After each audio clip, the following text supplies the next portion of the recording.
Hello everyone नमस्ते म हुँ दिपा हजुरलाई स्वागत छ मेरो युट्युब च्यानल इजी किचन रेसिपीमा। आजको रेसिपीमा मैले हजुरसँग शेयर गर्नको लागि एकदमै स्वादिलो बनेर तयार हुने सोयाबिनको सुक्खा पिरो अचारको रेसिपी लिएर आएकी छु। यो चाहिँ एकदमै थोरै सामग्रीबाट बनेर तयार हुन्छ। बनाउन सुरु गरौँ यसलाई। सबैभन्दा पहिला यसलाई चाहिने सामग्रीहरू हेरौँ। मैले यहाँ लिएकी छु 150 ग्राम सोयाबिन। हजुरले आफ्नो आवश्यकताअनुसार यसलाई धेरै या थोरै गर्न सक्नुहुन्छ। सोयाबिन लिएसँगै मैले यहाँ लिएकी छु तेल। तेलसँगै मैले यहाँ लिएकी छु लसुन, यो चाहिँ लगभग 80 ग्राम जति छ। लसुनसँगै मैले यहाँ लिएकी छु भुटेर राखेको तिल, यो चाहिँ ठुलो चिया चम्चाको 2 चम्चा छ। त्यसैगरी हामीलाई चाहिन्छ स्वादअनुसार नुन। यो सँगसँगै हामीलाई चाहिन्छ खुर्सानी। यदि हजुरसँग धुलो खुर्सानी छ भने त्यो युज गर्दा पनि हुन्छ, हैन भने चाहिँ यसरी सुकेको खुर्सानी लिनु होला र यसलाई पछि हामीले फ्राई गरेर युज गर्नेछौँ। अब बनाउन सुरु गरौँ। मैले एउटा ठुलो बाटा लिए र अघिको सोयाबिनलाई यसमा हालिदिएँ। अब मनतातो पानी हालेर यसलाई छोपेर हामीले 10 मिनेट जति राम्रोसँग भिज्न दिने। यो सोयाबिन चाहिँ मजाले भिज्नुपर्छ। यो सोयाबिन भिज्दै गर्दा अघि हामीले तयार गरेर राखेको लसुनलाई हल्का थिचेर तयार गरौँ। यसलाई चाहिँ एकदम मसिनो गरी पिस्नु पर्दैन।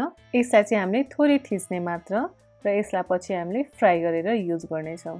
हेर्नुस् त यतिको भएपछि यो लसुन तयार भइसक्यो। यो भन्दा धेरै मसिनो यसलाई पार्नु पर्दैन। लसुन पनि तयार भइसकेको छ। अघि हामीले भिजाएको सोयाबिनलाई चेक गरौँ। सोयाबिन राम्रोसँग भिजेर यहाँ तयार भइसकेको छ। अब यो सोयाबिनलाई निचोरेर यो पानीबाट निकाल्ने, अर्को भाँडामा राख्ने। सबै सोयाबिनलाई पानीबाट निकालेर अर्को भाँडामा राखिसकेकी छु। अब यसलाई हामीले काट्नु पर्ने हुन्छ। यसलाई चाहिँ हजुरले मसिनो पारेर पनि काट्न सक्नुहुन्छ र 2 टुक्रा मात्र बनाएर पनि काट्न सक्नुहुन्छ। हजुरलाई कस्तो मनपर्छ त्यो अनुसार काट्नु होला। मैले चाहिँ यसलाई यहाँ 2 टुक्रा बनाएर काटेँ। सबै सोयाबिनलाई यसरी नै काटेर तयार गरिसकेको छु। सबै सोयाबिन काटेर तयार भइसक्यो। अब यसलाई फ्राई गर्ने। त्यसको लागि मैले यहाँ कराईमा तेल तताउन राखेँ। तेल राम्रोसँग तातिसकेको छ। अब भने सोयाबिनलाई यसमा फ्राई गर्न हालिदिने। यसरी सोयाबिन फ्राई गर्दा आगोको हिट चाहिँ मिडियममा हुनुपर्छ र यसलाई हामीले बेला बेलामा चलाउँदै राम्रोसँग फ्राई गर्नुपर्ने हुन्छ। यसरी सोयाबिन फ्राई गर्दा चाहिँ यसलाई डढ्न दिनु हुँदैन। यदि यो सोयाबिन डढ्यो भने चाहिँ अचार तितो बन्छ। त्यसैले हामीले यो सोयाबिन फ्राई गर्दा चाहिँ ध्यान दिनुपर्छ। हेर्नुस् त केही बेर फ्राई गरेपछि अब भने सोयाबिनको कलर चेन्ज भइसक्यो र यो यतिको रातो भएपछि यसलाई निकाल्ने। यो सोयाबिन राम्रोसँग फ्राई भएर तयार भइसकेको छ। मैले यहाँनिर यसरी नै सबै सोयाबिनलाई फ्राई गरेर तयार गरेँ। अब सोयाबिनलाई फ्राई गरेकै तेलमा हामीले खुर्सानीलाई पनि फ्राई गर्ने। तेल एकदम तातो भएको हुनाले ग्यास फ्लेमलाई लोमा राखिदिने र खुर्सानीलाई फ्राई गर्ने। तेल एकदम मजाले तातेको भएर खुर्सानी फ्राई हुन धेरै टाइम लागेन। केही सेकेन्डमै खुर्सानी यतिको रातो भइसकेको छ। अब भने यसलाई पनि निकालिदिने। खुर्सानी निकालेसँगै यही तेलमा हामीले अघि कुटेर राखेको लसुनलाई पनि फ्राई गर्ने। लसुन हालिसकेपछि यसलाई चलाउँदै पकाउने। खुर्सानी जस्तो चाँडो लसुन चाहिँ पाक्दैन। यसलाई पाक्न हल्का टाइम लाग्छ। त्यसैले ग्यास फ्लेमलाई अलिकति बढाइदिने, मिडियममा राखिदिने र यसलाई लगातार चलाउँदै भुट्ने। केही बेर लसुनलाई यतिको चलाएर भुटेपछि अब भने लसुन पनि यहाँ मजाले रातो भइसकेको छ। यतिको भएपछि लसुन पनि तयार छ। यसलाई निकाल्ने। लसुन निकालिसकेपछि अघि हामीले भुटेर राखेको खुर्सानी सेलाइसकेको छ। यसलाई पिसेर तयार गर्ने। त्यसको लागि यसलाई मैले मिक्सी जारमा हालेँ र अघि हामीले तारेको तेलमध्ये 2 चम्चा यसमा हालिदिएँ र यसलाई पिसेँ। यसरी तेल राखेर पिस्दा यो सजिलोसँग पिसिन्छ। यो पेस्ट तयार भइसक्यो। अब अचार बनाउन सुरु गरौँ। अघि हामीले तयार गरेको सोयाबिनमा लसुनलाई राखिदिने।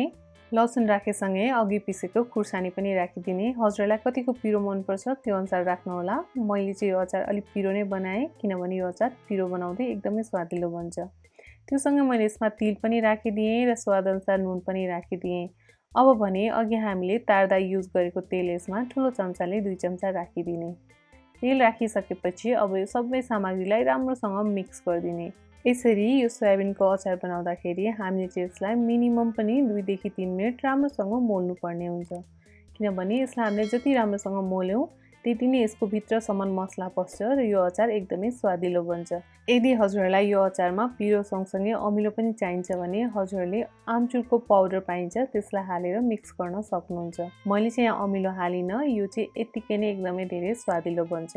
त्यसैले मैले चाहिँ यसमा अमिलो नहालिकन बनाउँदैछु। यसलाई चाहिँ 2-3 मिनेट राम्रोसँग मिक्स गरेर मोलिसकेपछि अब भने हेर्दै खाउँ लाग्दो हाम्रो यो सुक्खा सोयाबिनको अचार बनेर तयार भइसकेको छ। यसलाई चाहिँ हजुरले एउटा टाइट कन्टेनरमा हालेर राख्नुहोला। यसरी राखेको अचार चाहिँ 1 महिनासम्म खान सकिन्छ।